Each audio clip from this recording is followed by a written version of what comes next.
Oi, pessoal, tudo bem? Estamos ao vivo agora e vamos só esperar o convidado chegar aqui. É, hoje foi diferente. Eu que comecei a live. É um grande passo para mim, como todos sabem. Oi, Isabelle e Cláudia, acenou para mim. Oliver Batista, feliz entrou. Turminha da Educação. O Luan apareceu aqui. Vamos visualizar.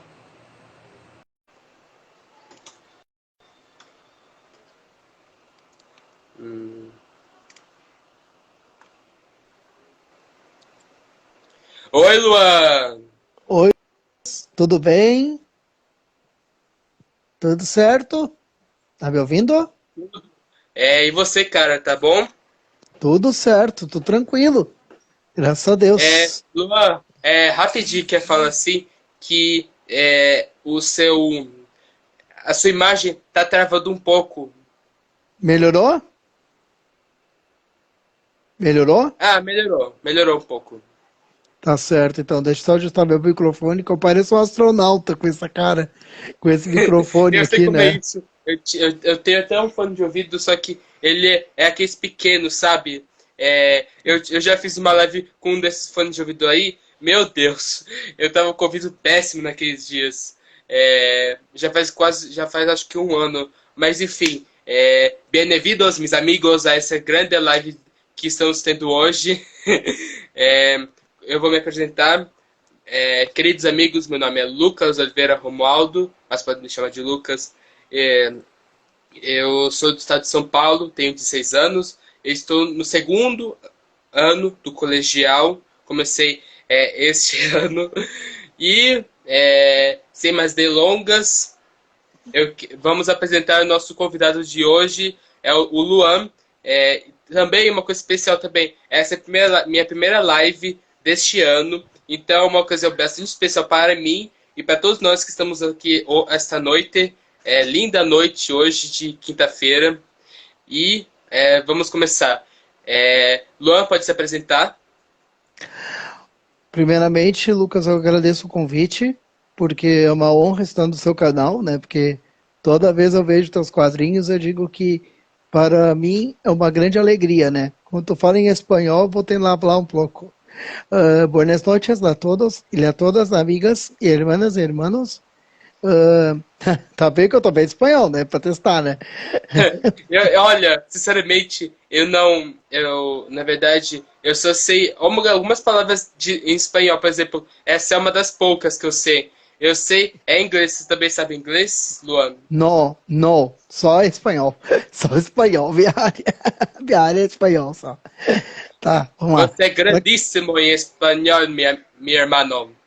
Graças, hermano. Muito bem. Vamos lá. Meu nome é Lógio Oliveira, eu tenho, não aparento, mas todo mundo se estranha. Tenho 31 anos, né? Sou licenciado em Filosofia pela Universidade do Vale do Rio dos Sinos, Unicinos, do Rio Grande do Sul. Tenho pós-graduação em Antropologia pela Faculdade de São Alberto, estou terminando agora nos próximos um mês e meio, estou entregando meu artigo. Agora deve ficar pasmo, tecnólogo, sou estudante do curso de tecnólogo em marketing pela Faculdade e Universidade La Salle, do Rio Grande do Sul também. Estou fazendo um MBA em gestão empresarial também pela Universidade La Salle. E agora também faço um mestrado em gestão e desenvolvimento de marketing pela Universidade Santander, na Espanha. Esse é meu currículo apenas, né? Somente isso é meu currículo. Então, se você. Uma coisa especial que eu planejei muito para essa noite maravilhosa e deliciosa que vamos ter essa noite com o Luan é que eu vou deixar em aberto a caixa de perguntas. Ou seja, eu vou ficar diariamente vou ficar vendo a caixa de perguntas que está aparecendo para mim e vai aparecer sua pergunta na tela. Se tiver alguma dúvida, tanto para mim quanto para o Luan, é só escrever sua pergunta na caixa de perguntas. Muito obrigado e vamos continuar. E também tenho uma surpresa para vocês. Obviamente não é uma surpresa, todo mundo já sabe disso, mas desde o ano passado, tipo, bem no finalzinho de dezembro, eu pintei meu cabelo de vermelho. O que você achou? Vai, seja sincero, o que você achou? Para quem é autista, dizer que vermelho é uma cor bonita, eu concordo, mas se fosse um azul ia ser mais bonito, mas tá bom. E olha que digamos que tava amarelo primeiro, mas aí eu não gostei do amarelo, não gostei. E aí, já que vermelho é minha cor favorita, eu não resisti e fiz. Tanto é que pintar o cabelo foi uma coisa que eu fiz por ano novo, né? Foi ideia das minhas primas, a Marina e a Karina, que elas também estão assistindo a live, e também a mãe delas, a tia Raquel. E obrigado por estarem aqui. E vamos nessa, por causa que a noite é de uma criança, né? Verdade. Para quem é filósofo, eu gosto de dizer uma frase de Tomás de Aquino, que justamente hoje é dia de São Tomás de Aquino, né? Hoje é uma abreviação da sociedade, para não fazer o que vamos falar hoje. Uma abreviação. Olha, eu não entendo muito de filosofia, mas tudo bem se você me corrigir se eu estiver errado, né? Mas Ah, acho que um dos grandes filósofos, eu pensei isso daqui agora mesmo, por causa que isso é o único que eu conheço. É, vamos ver. Eu gosto bastante do filósofo Arquimedes, né? Arquimedes, exatamente. Esse é o único filósofo que veio à minha cabeça, por causa que eu, obviamente, já estou no segundo ano, né? E eu estou aprendendo já filosofia, mas por enquanto esse é o único que veio na minha cabeça. É, Tá, eu vou explicar rapidinho tipo, quem é Arquimedes, então. Luan, você tem, por exemplo, alguma frase de filosofia para nos contar hoje do grande Arquimedes? Vamos lá. Para quem não conhece, Arquimedes foi um filósofo que viveu nos anos 408 a 366. Ele é considerado como o filósofo analítico do cálculo. Arquimedes que desenvolveu a matemática da precessão. Que é o quê? É dizer que o mundo está sujeito... Hoje eu não vim nada de filosofia, né? A gente veio falar de outro tema, né? Mas eu vou tentar dar uma pincelada de Arquimedes. Arquimedes ele é um filósofo grego que viveu no período da Précia, que é naquela região de... Entre a região de Atenas até a região de Esparta. Ele era considerado como um dos discípulos da matemática. Ele foi aluno de Pitágoras, que trabalhou praticamente com a sua forma do triângulo equilátero. Por isso que Arquimedes é considerado como o pai da filosofia do cálculo. Para quem não sabe, ele foi Interessante. discípulo de Pitágoras e etc. É isso. Para começar início de É, conversa. Não, tudo bem. Afinal, a live pode dar só um pouquinho assim de uma hora, então temos bastante tempo para conversar sobre o que quisermos. É, Mas enfim, eu queria saber, eu também, eu queria falar também que o Luan, eu já disse, mas eu já esqueci provavelmente, ele também é pós-graduado também em antropologia, não é? Antropologia, exatamente. E Eu se tiver sou que não sabe, tudo bem se eu falar o que é antropologia, Luan? o antropologia é o estudo do homem. É o tipo Sim, assim, eu vou tentar tanto, explicar tanto, rapidamente. tanto da história do homem, tanto do seu corpo. Seu corpo, Tanto sua em tempo. mente, seu olhar e seu forma de pensar. Por isso que eu sou filósofo antropólogo, né? Minha formação inicial, né? É olhar o homem, dizer assim, tipo assim, olhar a cara do Lucas, olhar a cara do Luan, se buscar através de uma relação de olhar do sujeito. Seria diferente.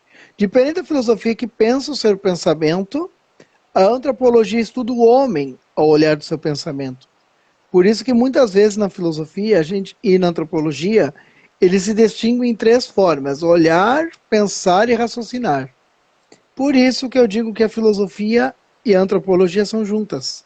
Só que tem uma diferença básica, que é o quê? Que a filosofia ela defende o pensamento e a antropologia defende o antropos, seria o homem, através do pensamento. É diferente. Por isso que há um Como, por questionamento até exemplo, hoje sobre o nosso isso. nome científico, Homo sapiens. Homo sapiens sapiens, nome latino, né?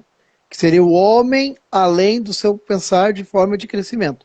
Por isso que o homem sapiens, o primeiro não sapiens sapiens, que é nós homens hoje, seres humanos, eles eram usados como forma de primeiro pensamento, só que eles não tinham a forma identidade de pensar. Eles tinham somente a ideia do seu raciocínio. Por isso que os homens das cavernas, eles tinham o quê? Eles tinham a forma de comunicação e a forma da expressão. Só que o pensamento, eles não tinham concluído ainda, porque eles estavam na fase de evolução.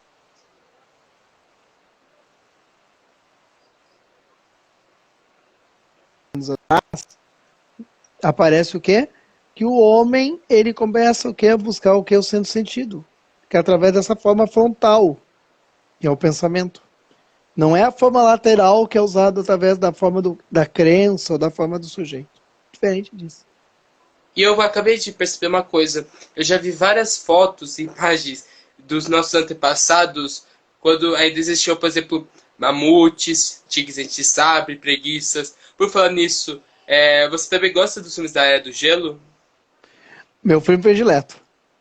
Eu Sério? gosto de brincar. Mentira. Meu filme predileto. Eu vou dizer por quê. Por Quando eu quê? olho a fase da amêndoa, é a fase que resume todo o ser do pensamento. Existem artigos comprovados pelas universidades que o estudo da Era do Gelo é considerado como o princípio da amêndoa como um ato de atribuição do homem. Porque quando a amêndoa foge do Bailey, que é o desenho, que ele diz, minha amêndoa está desaparecida. Significa o quê? Significa que a amêndoa é a identidade do homem pensando. Não é o animal que pensa. É o homem do sujeito que está pensando. Isso muita gente não E, sabe disso. assim, qual é mais ou menos o seu filme favorito da franquia? O 3. O Nossa, 3. você tem meu pensamento também é o 3. Também é o 3. E por falar nisso,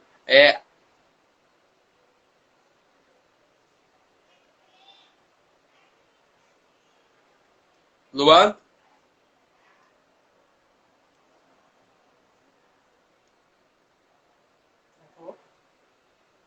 O Luan travou. Luan?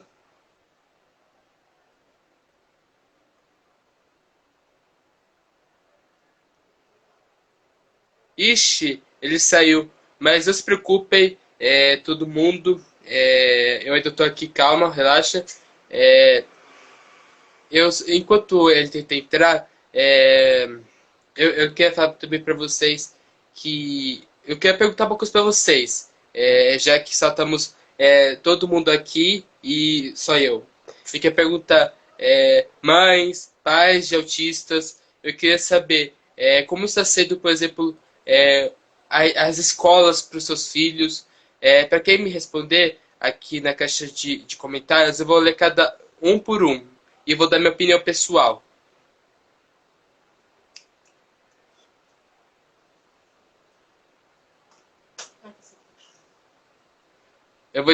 Infelizmente vou ter que ficar aqui esperando.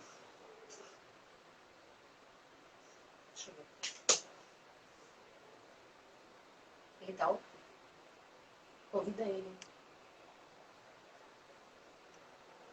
Convida ele.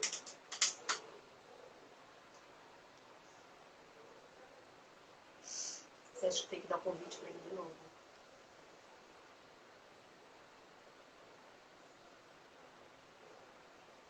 Ai, que chato, fica falando sozinho. Mas eu não vou acabar a live agora não. Será que você tem que sair e entrar de novo?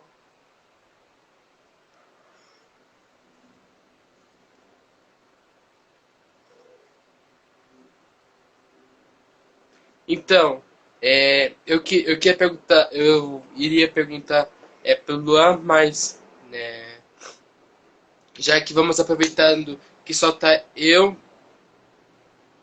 já que está só eu e vocês aqui, eu quero perguntar como é que está sendo o começo das aulas para os seus filhos, né?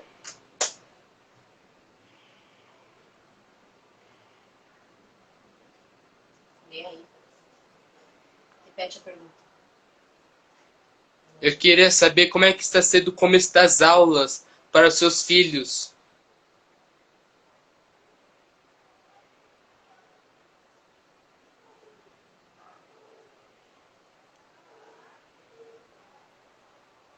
Chama ele de novo, ó. Tá respondendo. Falou que a net dele caiu.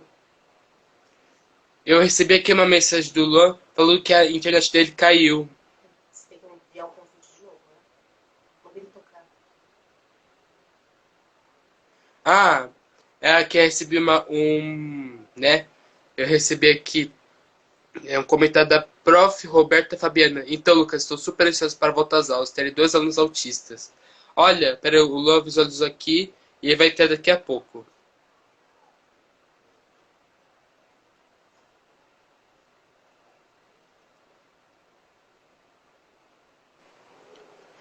Ô, Voltei. Luan? Ô, Luan. Vol- Então, Voltei. estava perguntando aqui para as pessoas que estão assistindo a nossa live também. Sim, pode Como falar. está sendo o começo das aulas para os filhos deles. Mas já que você já apareceu, vamos continuar. Onde a gente tinha Sim, parado. O número 3, o número 3 dos filmes da Era do Gelo também é meu favorito. Tanto é sim. que quem é tipo fã demais da franquia também deve saber que amanhã, exatamente amanhã, vai sair o próximo filme, número 6. Exatamente. O 6 que pra mim vai ser, não sei se pode ser um dos últimos da série, né? Porque Na como a verdade, gente vê. Fala. Na verdade, não vai ser mesmo, por causa que eu vi na Wikipédia e já está um sétimo em produção. Isso é importante, né? Porque a série não. Só peço desculpa pro pessoal que minha internet dos dados móveis caiu, tá? Então eu tô usando internet de casa agora. Só pra deixar claro o que aconteceu. Peço desculpas pro pessoal. Só que assim, Tan- como nós estamos falando da época da Era do Gelo, tem que ser rápido porque a minha internet é meio louca, ela cai e volta. Mas Tá, assim, mas vamos pro tema diretamente, Lucas. Lucas, diretamente pro tema, porque é importante, né? Porque antes que caia a internet de novo, né? sim. Mas, voltando aos seres humanos, eu realmente acho que quando éramos, tipo, quase que nem macacos, mais ou menos, tinha aquela época, nós éramos praticamente pangídeos. Para quem não sabe, pangídeos são os primatas, por exemplo, que tem os membros superiores, por exemplo, os braços maiores do que as pernas, e usam esses pequenos pezinhos como mãos retráteis, pés retráteis, Eles, como se fosse uma mão. eles tinham mais ou menos entre 1,10 m e 1,40 m. Só que a sua forma de corpo era uma forma de corpo de cabeça para cá e o pernas maiores. Só para o pessoal entender. Seria aqueles corpos de gerenciamento que eles tinham pouca inteligência, mas eles tinham mais forma de habilidades de locomoção. Só para deixar claro. O cara ouvir, o pessoal que está entendendo, entrando na live agora, está Ah, entendendo não sobre esse sabia tema. disso, não, não sabia. Existem É, isso nos livros de história antigos, na minha época de ensino médio, eu lembro disso. Tem um livro na minha época que chamava Coleção História do Pensamento, que eu tinha dos meus 15, 16 anos, no ensino fundamental para o médio, que nós tínhamos que estudar, que era um livro que mostrava que as crianças do período de primatas eram altas, só que chegavam a ter no máximo 1,40 m de altura, não passava disso. Porque depois os homens das cavernas começaram a ter no máximo 1,60 m, 1,65 m. Só que daí o homem chamado Homo sapiens sapiens, que é nós hoje, temos apenas a altura regular de 1,70 m a 1,80 m. Só que o sapiens apenas, ele só tinha no máximo 1,73 m de altura. E muitas vezes as pessoas perguntam, não existiam mulheres? Existiam. Só que as mulheres eram pouco vistas, porque os homens eram mais colocados como história, né? olha que interessante. Professor Luan dando uma aula tanto de história e misturando com ciências pra gente. Estou à disposição para isso. Isso, meus caros, é uma coisa que não se vê todo dia, nem na escola. É por isso que Mas temos um filósofo antropólogo aqui para explicar, né? quem? Eu? Ah, é o senhor mesmo que é, por causa que eu não sei muita coisa, não.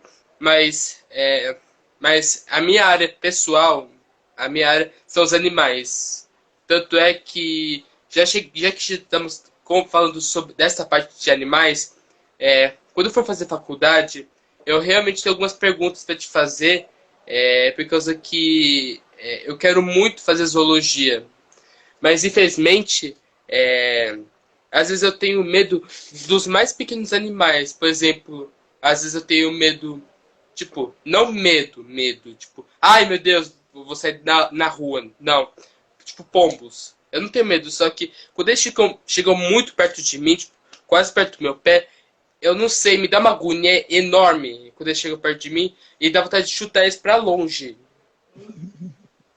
Isso é considerado como hiperatividade de comportamento.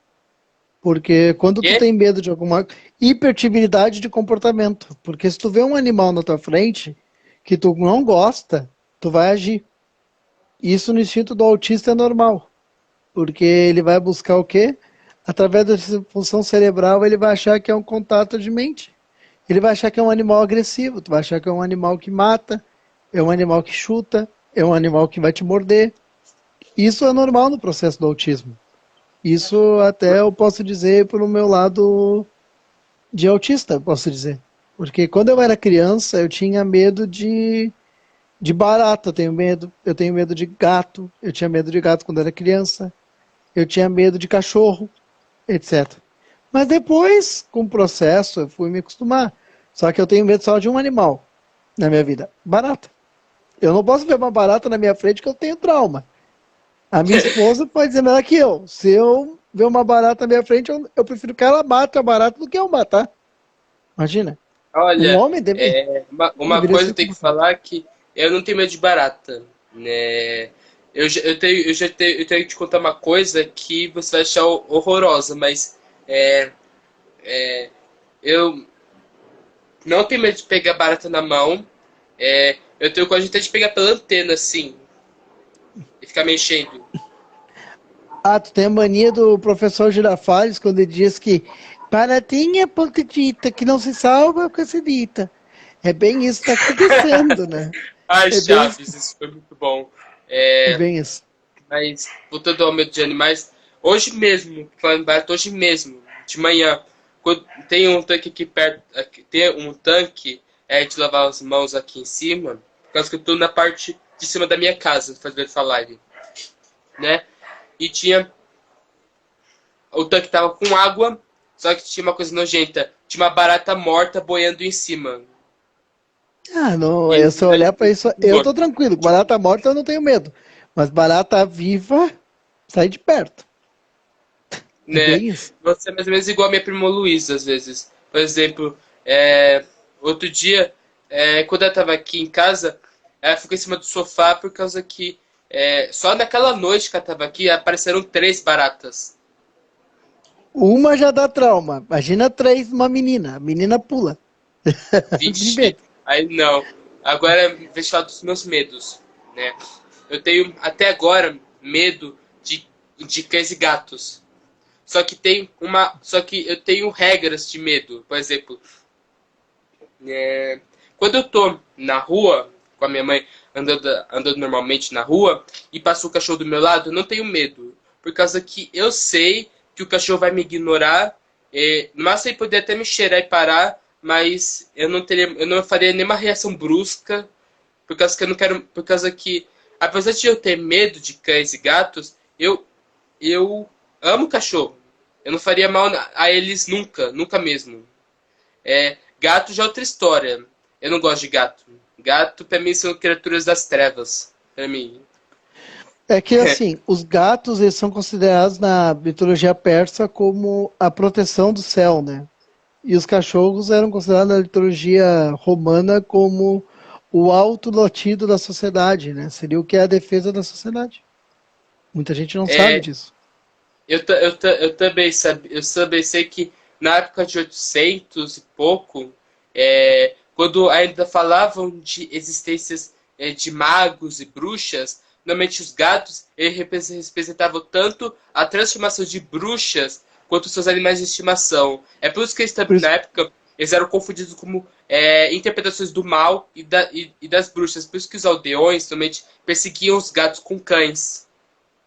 e tu sabe que uma coisa, Lucas, no tempo da mitologia grega, E na mitologia, acho que egípcia, no tempo dos egípcios, os gatos eram considerados como a proteção das deusas, né? Como diz, era a deusa da proteção, né? Depois, por exemplo, Cleópatra, a Afrodite Doble, que é a sobrinha dela, entre outras, fazia o quê? Os gatos usavam para proteção do céu. Só que na mitologia romana tem uma história engraçada. No livro de Aristóteles, no livro da Política, no capítulo 3 da Política, tem uma parte que diz assim, que foi a base do meu TCC. Dizia assim: os cidadãos eram protegidos por três esferas: o poder do Estado, o poder do céu e o poder do animal. Só que o poder do animal era o quê? O poder de exclusão. Eles eram mortos ou devorados pelos deuses para dizer que o animal não tinha sua autoproteção. Né? Isso é muito chato, por causa que acho que antigamente é, as pessoas não enxergavam os animais às vezes como companheiros, às vezes viam eles como inimigos. É por isso que aconteceu com os Inimigos de lobos. poder. Os lobos foram domesticados pelos humanos muito tempo atrás. E logo essas raças de lobos começaram a produzir raças de lobos de subespécies de lobos. Como, por exemplo, a mais próxima de uma raça de cachorro que mais me lembra um lobo é um husky siberiano e um cão pastor, o pastor alemão. O lobo branco, ou o lobo chamado lobo cule, que é na região dos de proteção. Por isso que nos lugares mais frios, principalmente a Suécia, a Noruega e Groenlândia, essas coisas. Rússia. Rússia, não. Rússia pode ser. É os lobos pretos. Os brancos é somente na região desses extremos Alpes mais frios. Mas na Finlândia, o lobo hoje ele é considerado como protetor da população. Existe até uma lei na Finlândia que é meio inusitada, que é o seguinte: um morador tem que ter um lobo por casa. Muita gente não sabe. Um lobo por casa. Porque o cachorro não aguenta ficar temperaturas abaixo de 30, 40 abaixo de zero. O lobo se protege.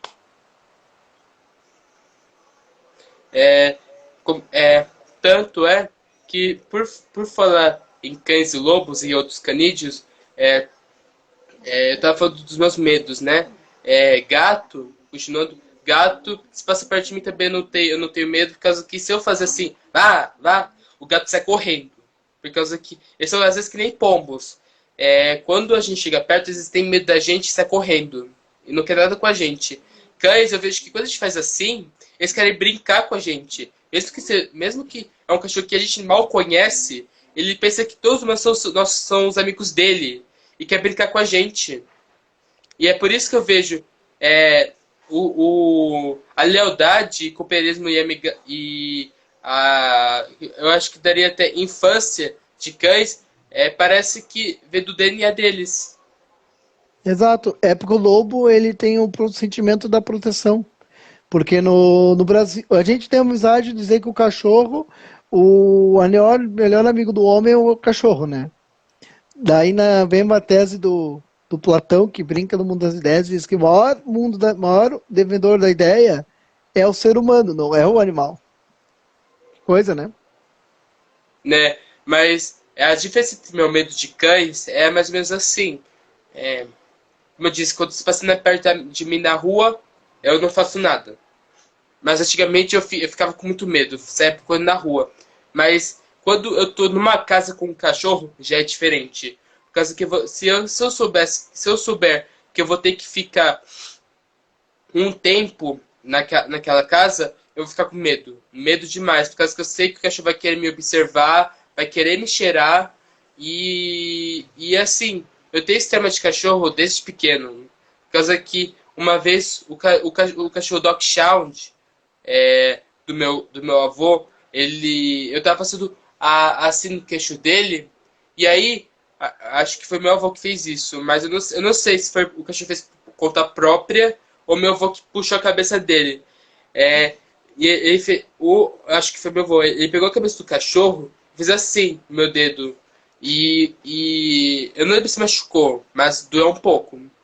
Aí eu É fiquei com pela medo de força do capturar essa impacto. pensando que todos vão me atacar. É a força de impacto, né? Porque ele vai fazer a força de impulsão do impacto, né? Porque tu vai ter, é igual na física, né? Tu vai ter a força de impacto e força de proporção, né? Quando tu fizer um movimento, tu vai achar que ele tá retilíneo. Vou dar uma brincadeira, tá? Tu vai achar que é um movimento retilíneo, só que na realidade vai ser um movimento de queda livre. É bem isso que vai acontecer contigo. Bem isso. E também, eu também, já que tá falando de cães e lobos, é, ontem mesmo eu comprei um livro assim, ó, chamado Foxcraft, A Magia da Raposa. E fala mais ou menos fala mais ou menos de dos lobos, cães, as diferenças entre cães, lobos e raposas. Por exemplo, dizem aqui que eles são praticamente todos irmãos, só que as raças deles são diferentes. Como eu vou dizer assim? Eles são todos filhotes de um deus que vive na mitologia desses animais, que se chama Canista, ou seja, a deusa de todos os canídeos. Ela Exato. teve quatro filhotes, mais ou menos: os cães, os lobos, as raposas e os coiotes. É, o livro começa falando dos cães. Pelo que eu me lembro, porque que eu não vou achar agora a parte que eu li, mas pelo que eu me lembro, os cães parece que eles nasceram com vamos dizer, o espírito de proteção. As raposas veem, tanto as raposas como os lobos veem como os cães como escravos do sem pelo. Sem pelo, se você não sabe, é como as raposas, outros animais, descrevem os humanos. Dizem que os cães são escravos do sem pelo e que, apesar de eles ganharem comida, lar e água, eles ficaram tanto tempo presos presos por uma corda pelos seres humanos, que parece que eles perderam a vontade de liberdade. Eles só querem ficar presos aos humanos. Isso é uma forma uma forma, tipo, digamos, má de ver os cães. Na verdade, os cães, eles, às vezes... Ih, travou a internet Tá me dele. ouvindo? Voltou.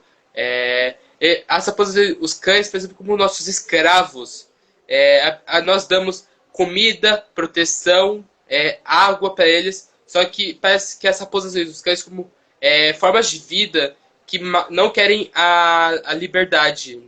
Por causa que normalmente as raposas veem os cães com uma corda no pescoço e vê aquilo como tortura.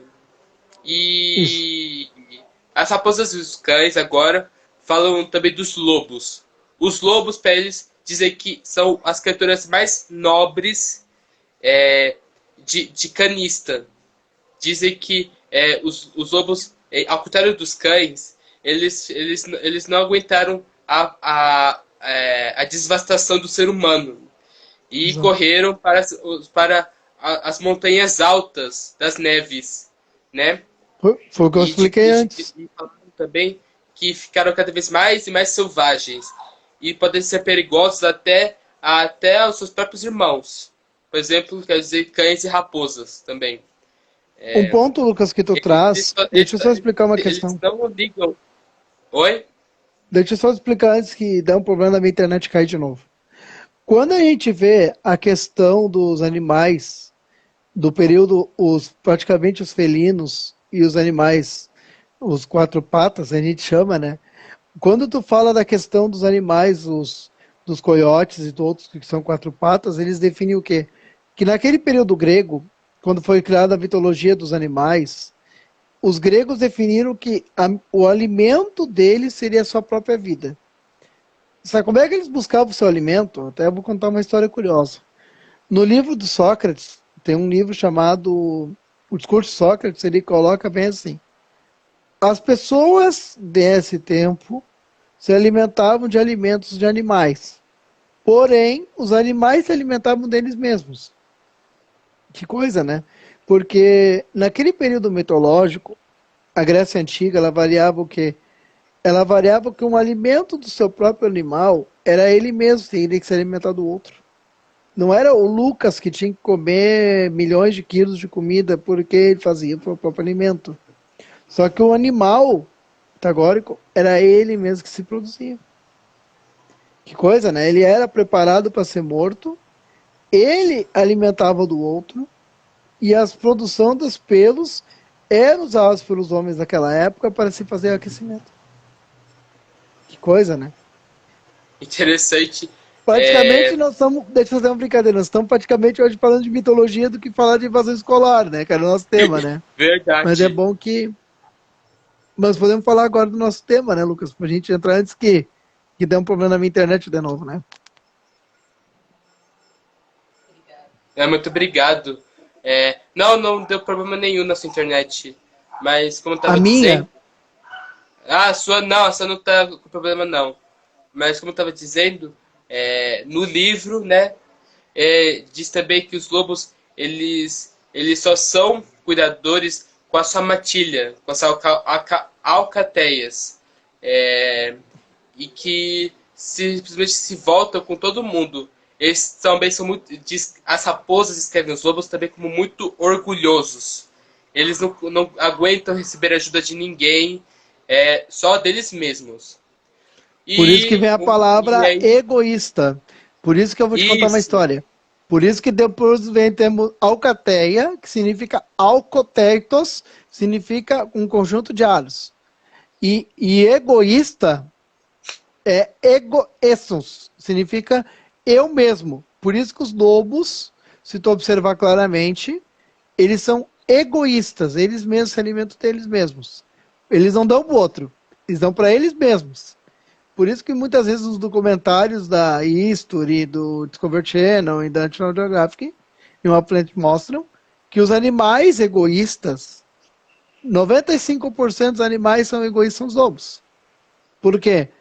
Os cachorros dão alimento para si mesmo, dão leite a cachorro. O gato vai um monte de gato para alimentar a sua própria gata.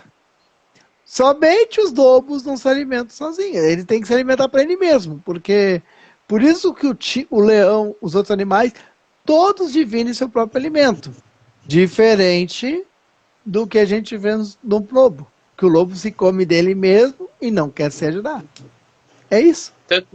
tanto é que também no livro fala, isso é verdade. Eu também já vi vários documentários, que os lobos têm um rei e uma rainha também, como os leões.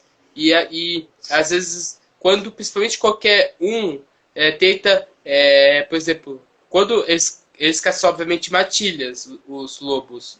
E isso é trabalho em equipe, quer dizer, eles cuidam um dos outros, né, nessas alcateias. Só que aí, quando é hora de comer, é outra história.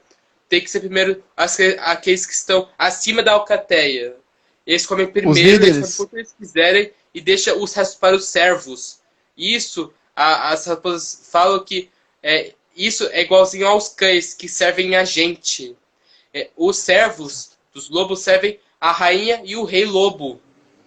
E Por isso isso é que, por verdade. isso, por isso que no tempo grego os lobos eram considerados soberanos, os soberanos de tudo. Porque quando a gente vê o mundo de hoje, parece nós. Parece que a gente vê quem? Os avós primeiro, depois os pais, depois os filhos, depois os sobrinhos, depois que vai. Por isso que os lobos eles têm a família do egoísmo. Por isso que eu falei do egoísmo antes. Porque eles se alimentam primeiro os velhos, e aí os jovens, lobinhos, comem o quê? Apenas a penagem que sobra. Eles comem a melhor carne. Chega no penal penagem, é o que o lobinho vai comer. E o lobinho não engorda, por isso que muitas vezes ele é sacrificado pela própria mãe loba. Muita gente não sabe disso. Ele é sacrificado porque ele não chega até mais ou menos 3 anos, ele é sacrificado pela mãe. Por quê? Porque ele não chega a alimento próprio e não tem crescimento. Depende quando o lobo vai crescer. Né? Mas enfim. Mas agora já falei dos cães e lobos. É, quando chegou a hora das raposas, né? As raposas se consideram as melhores dos filhotes de canista, dizendo que elas são espertas, obviamente, elas são independentes, conseguem se cuidar sozinhas, não como os cães e os lobos, que precisam de ajuda para se cuidar. Elas veem isso como fraqueza, e é por isso que são inimigos os dois. Na verdade, os três. Na realidade, Três... rivalidades. Rivalidade tripla, né? Porque o lobo é inimigo da raposa e a raposa é inimigo do cachorro. Por isso que dá uma distinção, até hoje por causa da cor da raposa. Porque quando a raposa tem penagem vermelha, não o cabelo do Lucas, mas ela tem uma penagem diretamente direcionada ao quê? A produção de sabedoria. Muita gente não sabe disso. Por que isso que a raposa ela é vermelha? Porque o vermelho, na mitologia romana e grega, significa no animal como sabedoria. Sabedoria acima de tudo. E por isso que o cachorro, ele tem sempre umas penagens curtas, que é a baixa sabedoria. Por isso que vem aquela questão do não raciocínio, como eu falei no início da live. Porque os homens das cavernas tinham baixo raciocínio porque o seu pelo do seu corpo era ralo e não tinha função. Por isso que os animais, hoje os cachorros, já entrando nos cachorros, eles não têm o que é habilidades de sensorial de pensamento. Diferente da raposa, que tem um senso de pensamento rápido, e os lobos que têm a pressa de acelerar. Essa é a diferença dos animais de hoje. E o estranho é que, realmente, hoje em dia, os cães são bem inteligentes. Realmente, os cães são inteligentes, sim. Mas não pensam. E o último, Mas eles não né, pensam. que falaram aqui no livro, o último filho de canista é o coiote. No livro diz que ele é no máximo o que as raposas mais se dão bem. Por causa que nos dois aspectos, os dois, eles são tanto espertos quanto, digamos, na malandragem. Agora eu faço uma brincadeira. Deixa eu fazer uma pergunta então pra ti. Oi. Uma pergunta que não quero calar. Ah. O coiote e o coiote do Papaléguas é inteligente ou é burro? Olha, em certas partes ele fala, o nome completo dele é Willy Coyote, super gênio. Só que nada gênio, não tem nada. Máquinas ou robôs. Mas, se, por exemplo, por que não desiste logo? Se ele sabe que nunca vai conseguir pegar, por que ele não muda para outro animal? Isso eu vou te explicar por quê. Porque Por quê? se tu analisar hoje, logicamente, filosoficamente, o Papaléguas e o Coiote têm uma visão muito filosófica. Isso muita gente não observa isso. Porque a ganância é o Coiote. E a pressa para ganhar é do Papaléguas. Logo, um foge, outro ferra. É bem isso. É o jogo de escolhas. Porque, por isso que na filosofia existe um conceito de monotrilho. Se tu tem um trem, tu quer botar ele em 2 trilhos para salvar uma pessoa que vai morrer atropelada. Quem tu quer salvar? Né? Rapaz.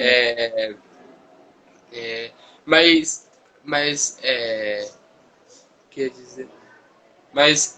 o criador dos personagens, Chuck Jones, lá em 1949, quando o primeiro curta do Papagaio do Coiote foi lançado, em 1949, Chuck Jones fez algumas regras para os desenhos dos dois. Uma delas dizendo que o Papaléguas só deve ficar na estrada, nunca mais, não pode mudar o seu rumo, não pode ficar do lado da estrada nem nada, só correr na estrada. E outra regra é que o Papaléguas nunca deve machucar o coiote, nunca. As únicas Só que o coisas Coiote que podem, se machuca. Só que o Coiote é o único que se machuca. Porque ele as únicas coisas que devem machucar o coiote são suas próprias invenções ou a pior inimiga dele, a gravidade. Por isso que a gravidade da Acme no final de 9,83 que ele diz que é 9,0, que tá sempre caindo. É,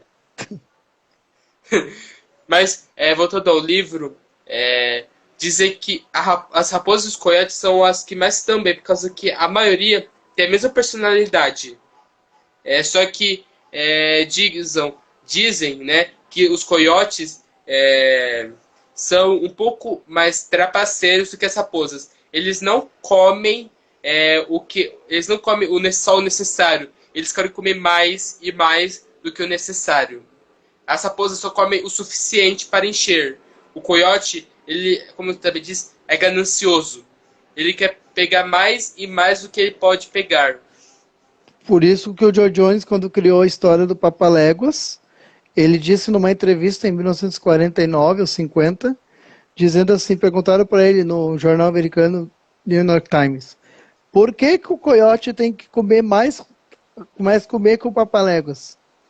E no final acaba o quê? Que o Papaléguas nunca come. Ele só come porque ele come pouco por necessidade. E o coiote não. Ele é obrigado a comer todo o episódio, só que não sobra nada pro outro. Só que toda a comida vai jogada fora e fica dispersada. Coisa, né? E outra pergunta, como é que o coiote ele tem tanto dinheiro para comprar, por exemplo, produtos da companhia Acme? Como é que ele não compra comida para ele? A objeção da questão da ganância, né? Foi o que a gente falou antes. Porque Sim.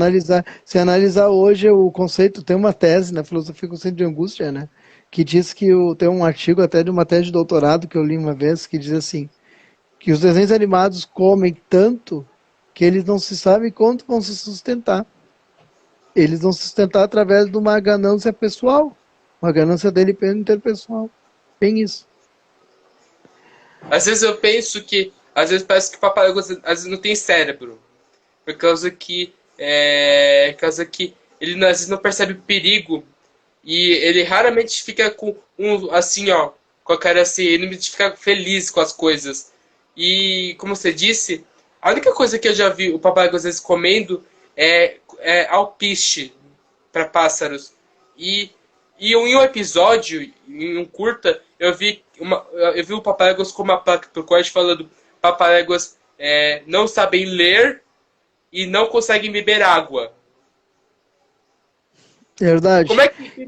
Como é que ele conseguiu escrever na placa se ele não sabe ler? Ou como é que ele conseguiu... como é que ele consegue não ficar sem beber água?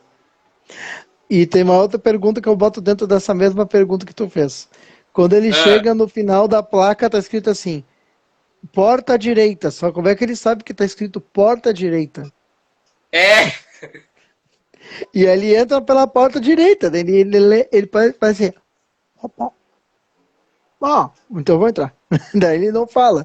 Só tem um episódio que o Papaléguas abre a boca e fala, que é quando ele chega no final no tribunal de cinema, que ele diz, eu vou comer. Tchau. Daí acaba o episódio. É a única fala dele. Só que no inglês, na série em inglês, tu vai olhar, ele não tem fala, é somente o papá. Só que o brasileiro gosta de inventar coisa, ele botou uma fala. Por isso muita gente não sabe disso. E também muita gente não sabe que na vida real os coiotes conseguem correr bem mais do que papaléguas. 130, 140 km por hora. Diferente do que o... Não, 130 e pouco é muito. Não é.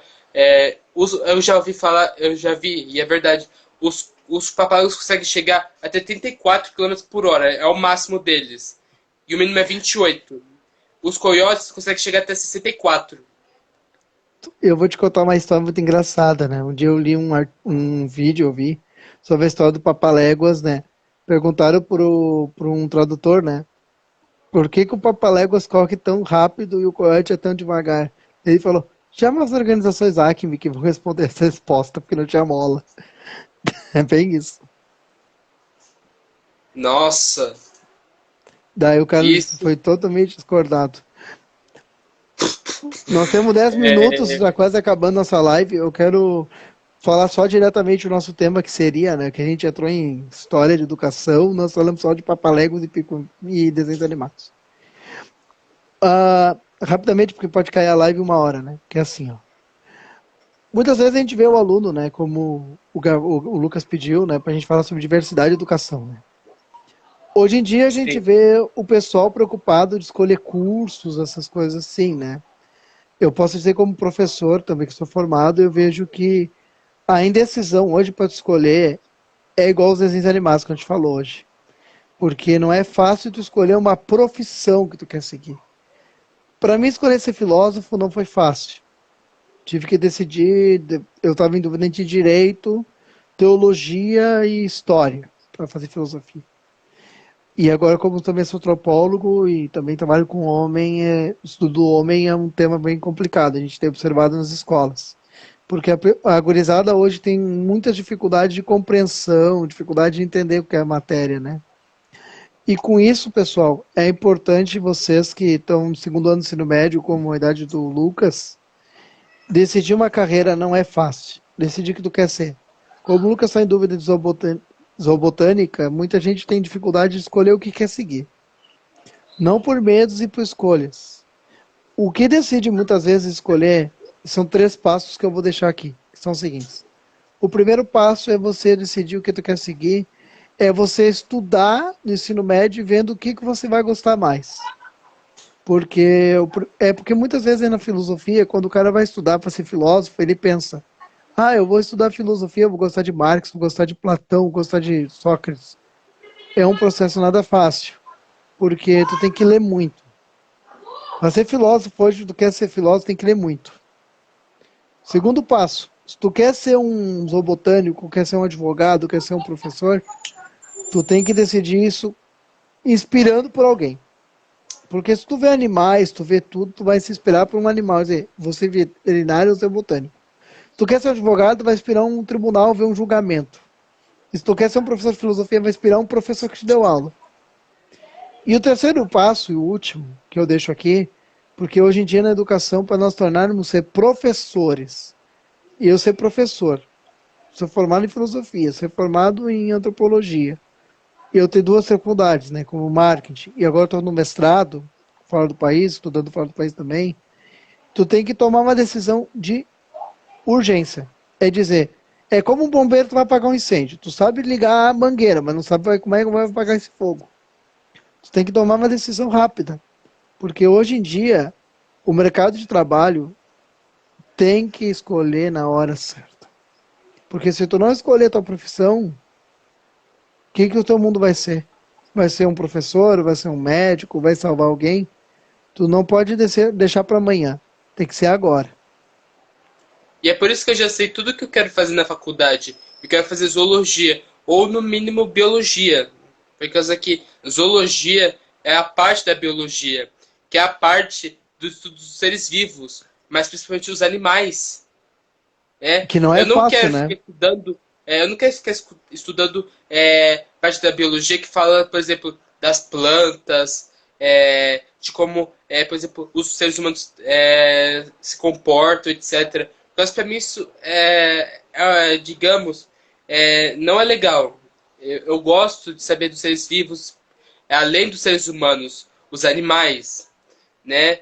Mas principalmente eu quero saber mais sobre mamíferos, aves e no máximo répteis. Por causa que invertebrados como aranhas, caranguejos ou escorpiões, para mim não tem graça. É uma opção, né? Porque, por isso que como eu disse hoje, agora há pouco eu falei. Tu tem que escolher uma opção que tu vai desejar. Porque, exemplo, eu lembro quando eu estava adorando as aulas de biologia. Eu tinha umas aulas de biologia, eu amava de coração. Não sei se o Gabriel. Lucas, tá aí? Voltou. Quando eu estudava na aula de biologia, eu amava biologia. Eu olhava as aulas de biologia, eu tinha uma professora minha de biologia que me encantei no meu primeiro ano de ensino médio. Eu olhava as aulas de botânica e eu dizia, meu Deus, que coisa maravilhosa que eu estou gostando disso.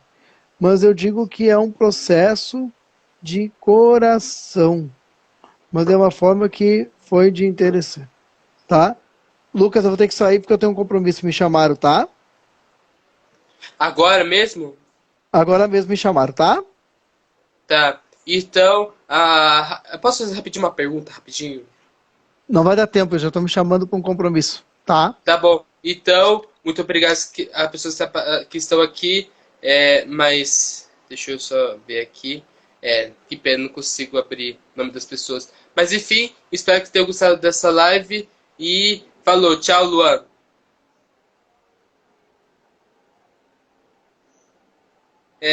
Tchau, tchau, pessoal.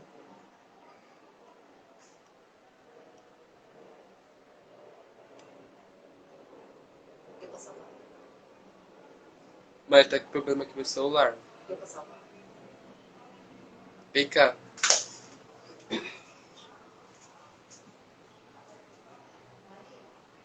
Né?